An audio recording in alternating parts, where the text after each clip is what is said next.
பிசாசின் பெரிய தந்திரம் என்ன தெரியுமா? நமக்கு முன்னாடி விழுந்தவர்களை காண்பித்து தந்து நம்மளை தளர பண்ணுவான்.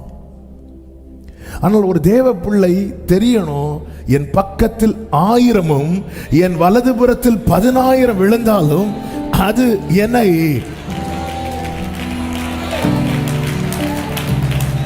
ஹல்லேலூயா. சிலர் அதுக்குன்னு ஆட்டோ பிடிச்சு வந்து சொல்லுவாங்க தெரியுமா? எக்ஸாம்பிளுக்கு சொல்கிறேன், இப்போ நீங்கள் ஒரு வேலையை ஆரம்பிக்கிறீங்க, அதில் ஒரு பிஸ்னஸ் தொடங்குவீங்க. என்கரேஜ் பண்ணுறவங்களை விட டிஸ்கரேஜ் பண்ணுறவங்க நிறைய இருப்பாங்க. நீங்கள் எதை வச்சுட்டு தொடங்குனீங்க, எதை நம்பி இதை ஸ்டார்ட் பண்ணீங்க, அந்த அவங்கள தெரியும்ல. அவங்க பரம்பரையே அதை செஞ்சிட்டு இருக்கிறாங்க. இப்போ பாருங்க, அவங்க ஒன்றுமே இல்லாமல் இருக்கிறாங்க. அவங்க ஜெபம் பண்ணலையா, இல்லை அவங்க கோயிலுக்கு போகலையா, அவங்க வழிபடலையா? விழுந்தவர்களை காண்பித்து என் மைண்ட்ல என்ன இருக்கிறது? பிரியமான கர்த்தருடைய பிள்ளை, நாம் யாரை சேவிக்கிறோம் என்கிற ஒரு தெளிவு நமக்கு தேவை. 1 சாமுவேல் எடுக்க வேண்டும். 4வது அதிகாரத்தில்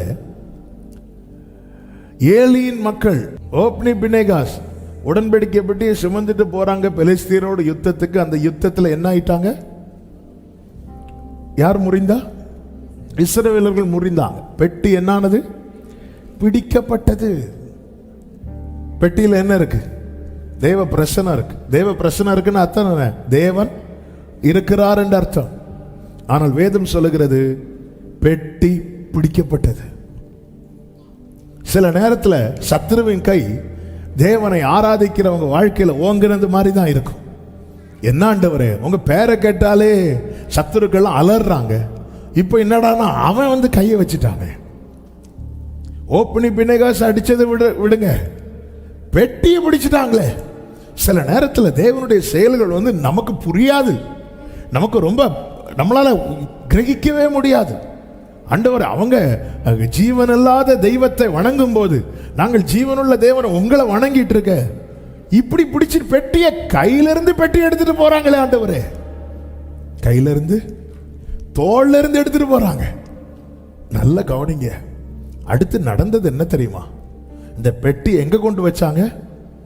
தாகோனுடைய கோவில், அதாவது தங்கள் தெய்வத்தினுடைய கோவிலுக்குள்ள கொண்டு போய் வைக்கிறாங்க.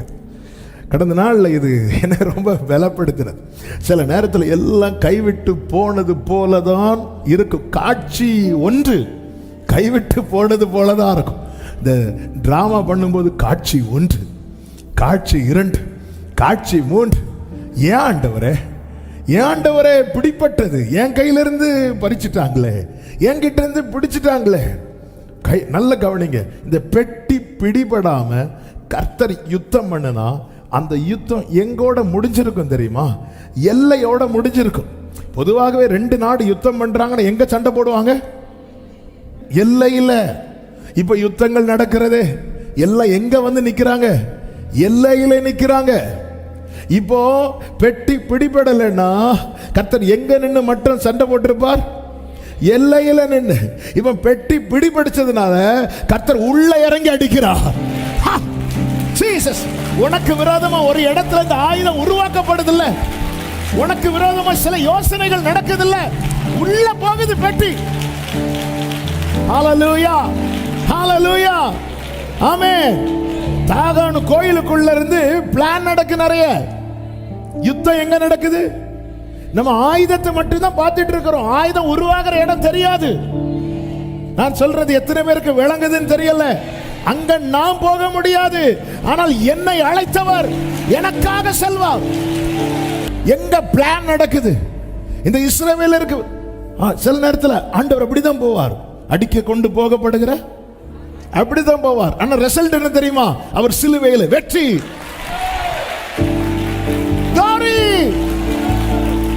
ஜீசஸ். நம்ம எல்லா பிரச்சனையை பார்த்துட்டு இருக்கிறோம்.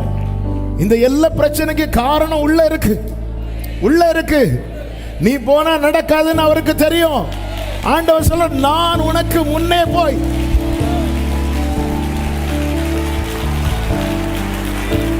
Glory, hallelujah, ஆமென். சொல்லுங்க பார்க்கலாம். 1 சாமுவேல் 5 அதனுடைய 1வது வசனம். அதை எபெனேசரில் இருந்து அஸ்தோத்திற்கு கொண்டு போனார்கள். பெலிஸ்தர் தேவனுடைய பெட்டியை பிடித்து தாகோனின் கோவிலிலே கொண்டு வந்து தாகோன் அண்டையிலே வைத்தார்கள். 3வது வசனம். அஸ்தோத் ஊரார் மறுநாள் காலமே எழுந்திருந்து வந்தபோது இதோ தாகோன் கர்த்தருடைய பெட்டிக்கு முன்பாக தரையிலே முகங்குப்புற விழுந்து கிடந்தது. தாகோன் கர்த்தருடைய பெட்டிக்கு முன்பதாக தரையிலே. ஆமென், ஹல்லேலூயா. இப்படி ஒரு ஜெயம் கிடைக்கிறதுக்கு அந்த தோல்வி வேணும். எல்லையிலே ஜெயிச்சிருந்தா இங்க அடி விழுந்திருக்காது. ஹல்லேலூயா. சில தோல்விகள் ஒரு பெரிய வெற்றிக்கான அடையாளம். அனுமதித்ததெல்லாம் நடத்திடும் பாதைகளும்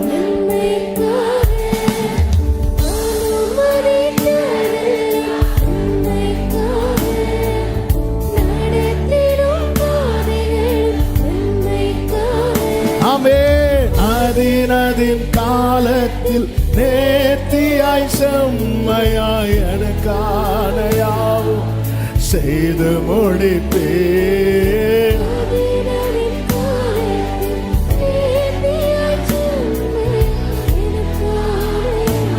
பிரியமானவர்களே, எல்லையில யார் கை ஓங்கி இருக்கு? எல்லையில பார்டர்ல யார் கை ஓங்கி இருக்கு? பெலிஸ்தீனுடைய கை. ஆமே, ஹல்லேலூயா. ஆண்டவர் சொன்ன, நீ அழுற, ராஜாவானவர் உன்னிடத்தில் இல்லையோ? நீங்க இருந்திருந்தா ஆண்டவர் இங்க அவன் கை ஓய்த்தட்டும். வேதத்தில் ஒரு வார்த்தை இருக்கிறது, என்னாகமம். பேதுருக்கு தெளிவு வந்தபோது ஏரோதின் கைக்கும் யூத ஜனங்களின் எண்ணங்களுக்கும், கைக்கு மட்டும் இல்ல எண்ணங்களுக்கும், என்னை விடுதலையாக்கும்படிக்கு கர்த்தர் தம்முடைய தூதனை அனுப்பினார். கர்த்தர் தம்முடைய, அதன் அர்த்தம் என்ன? இப்போ பேதுருவை ஜெயிலுக்குள்ள போட்டிருக்கிறாங்க. அடுத்து என்ன செய்யணுங்கிற பிளான் யார் மனசுல இருக்கு? யூதருடைய மனசுல இருக்கு. கர்த்தர் எங்கிருந்து விடுவிக்கிறார் தெரியுமா? ஆமென். அந்த சிறைச்சாலையிலிருந்து மட்டுமல்ல, அவங்க பிளான் போட்டிருக்காங்க தெரியுமா? அங்கிருந்தே கர்த்தர் பேதுருவை விடுவிக்கிறார். நம்முடைய தேவனை போல பெரிய தேவன். ஹல்லேலூயா, ஹல்லேலூயா. சில நினைக்கலாம், என் எல்லா பிரச்சனை தான் பெரிய பிரச்சனையா இருக்கு. பெலிஸ்தியரின் கை ஓங்கினது மாதிரி தான் இருக்கும். இக்கபோத்துங்கிற சத்தம் தான் கேட்கும். மகிமை போயிட்டு ஆண்டவர் மெதுவா சைலண்டா உள்ள போறார். உள்ள போய் எங்க வர போறார் தெரியுமா? அவர் ரொம்ப அமைதியா இருக்கிறாருன்னா அடிக்க வேண்டிய இடத்துல சத்துரு அடிக்க போறாரு. ஆமென் சொல்லுங்க பார்க்கலாம். நான் எதுக்கு இதை டச் பண்ணேன்னா, நம் தேவன் பெரியவர். உனக்கு விரோதமாய் உருவாக்கப்படும். அது மட்டுமா சொன்னார்? உன்னோடு போராடினவர்களை நீ தேடியும். இஸ்ரவேலர்ல யாருக்காவது இதை செய்ய முடியுமா? தாகோன் கோயிலுக்குள்ள போய் அதை அடிச்சு போட முடியுமா? முடியாது. சில யுத்தங்கள் நம்ம கனவுல கூட செய்ய முடியாது. இந்த வேர்டை நான் ரிப்பீட் பண்றேன். சில யுத்தங்களை நம்ம கனவுல கூட செய்ய முடியாது. நம்ம பார்க்கறதெல்லாம் வெளியே தெரிகிற ஆயுதங்கள், வெளியே தெரிகிற காரியங்கள். ஆனா அவர் போவார். ஆமே, உன் தோள் அவர் பிரசனத்தை, அவர் பெட்டியை சுமந்தது உண்டானா? ஹல்லேலூயா, ஹல்லேலூயா. ஆமே. எத்தனை பேர் நம்புறீங்க? வலது கையை உயர்த்தி, நீங்க எனக்காக இப்படி ஒரு யுத்தத்தை பண்ணி கொண்டிருக்கிறதற்காக ஸ்தோத்திரம், ஸ்தோத்திரம். பிரியமானவர்கள், நமக்கு முன்னாடி நிறைய பேர் விழுந்துட்டாங்க. அவங்கள கம்பேர் பண்ணும்போது நம்ம எப்படி பார்க்கிறோம்னா, இவங்களே விழுந்துட்டாங்களே இப்படி பார்க்கிறோம். ஆமே, இவங்களே விழுந்துட்டாங்களே, இவங்களாம் எப்படிப்பட்டவங்க? எல்லா நிலையிலும் இப்படி பார்க்க வைக்கிறது யார் அப்படின்னா பிசாசு. அவன் அதான் கேட்கிறான். ஆமா, தற்போத பட்டணங்களின் தேவர்கள் எங்கே?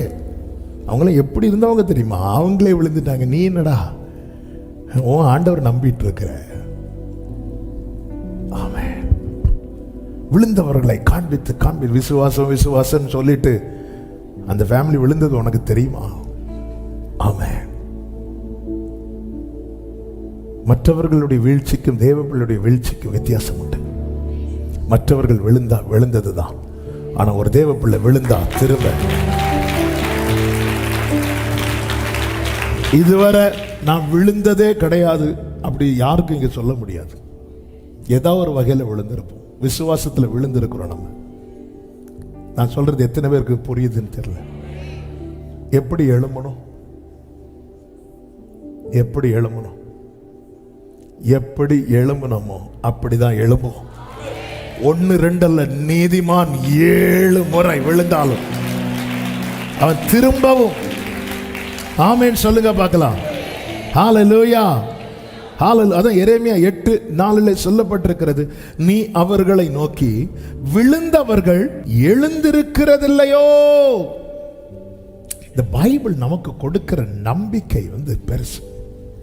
விழுந்தவர்களில் எழும்பினவர்களை பார். ஆயி பட்டணத்துக்கு விரோதமாய் யோசுவா டீம் அனுப்பும் போது அவங்க விழுந்தாங்க. விழுந்த இடத்துல கிடக்கல, திரும்ப எழும்புறாங்க. வாழ்க்கையில சில காரியங்கள் நிமித்தம் நம்ம விழுந்துட்டோம். விழும்போது திருப்பி எப்படி என்னால எழும்ப முடியும்? அநேக இக்கட்டுகளை ஆபத்துகளை காணும்படி செய்த என்னை நீர் திரும்ப உயிர்ப்பித்து என் மேன்மையை பெருக பண்ணி என்னை மறுபடியும் தேற்றுவீர். அதுவும் சங்கீதம் இது நான் சொன்னது 71:20. எங்கிருந்து ஏற பண்ணுவாரா? 20வது வசனத்தை வாசிங்க. திரும்பவும் என்னை பூமியின் பாதாளங்களில் இருந்து ஏற பண்ணுவீர். எங்க நம்ம தரையில விழுந்தாலே எழும்புறதுக்கு சிலர் அங்கேயே படுத்து தூங்கிடுவாங்க. அதான் விழுந்துட்டோம், இனி தூங்கி பூமியின் பாதாளத்தில் இருந்து ஏற பண்ணுவீர். அதாவது என்னை தூக்கி எடுப்பது தேவ சித்தம்னா அது எந்த ஆழத்தில் இருந்தாலும் சரி, எந்த கிடங்குல இருந்தாலும் சரி, என்னை கர்த்தர் எழும்பி வர பண்ணுவார். நமக்கு ரொம்ப ஃபேவரட்டான வசனம் இந்த வசனம். எனக்கு பிடிக்காதுன்னு யாருக்குமே சொல்ல முடியாது.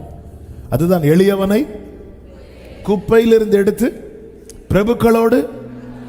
ஏன் கர்த்தர் எளியவனை குப்பையிலிருந்து எடுத்து பிரபுக்களோடு உட்கார வைக்கிறார்?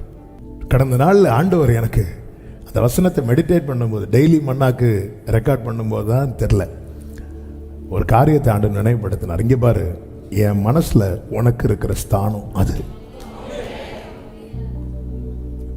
உலகத்தின் மனசுல உனக்கு இருக்கிற ஸ்தானம் எதுவோ அங்க உன்னை வச்சாங்க.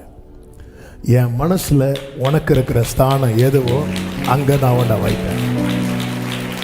ஹல்லேலூயா. குப்பையிலிருந்து எடுக்கணும்னா குப்பையில யாராவது தூக்கி போடணும். ஆமென். சகோதரர்கள் மனசுல யோசேப்புக்கு இருந்த ஸ்தானம் குழியில, அவர் மனசுல யோசேப்புக்கு இருந்த ஸ்தானம் சிங்காசனம். உங்களை சுத்தி இருக்கிறவங்க மனசுல உங்களுக்கு என்ன ஸ்தானம் அதை நீங்க தேடி கண்டுபிடிக்காதீங்க. அது நீங்க சும்மா இருந்தாலே சீக்கிரம் தூக்கி போட்டுருவாங்க. அது கொஞ்ச நாள் 2 நாள் பழகினாலே தெரியும். ஹல்லேலூயா. இந்த வாரத்துக்கு ஒரு நாள் பார்த்தாலாம் தெரியாது, டெய்லி பேசி பழகுனா தெரியும். ஆஹா, நம்மளை எங்க வச்சிருக்கிறாங்க, இங்க வச்சிருக்கிறாங்க. ஆனா அவர் மனசுல, அதனாலதான் ரட்சிக்கப்பட்ட ஒவ்வொருவரையும் அவர் உன்னதங்களில் அவரோடு கூட உட்கார வைத்திருக்கிறார்.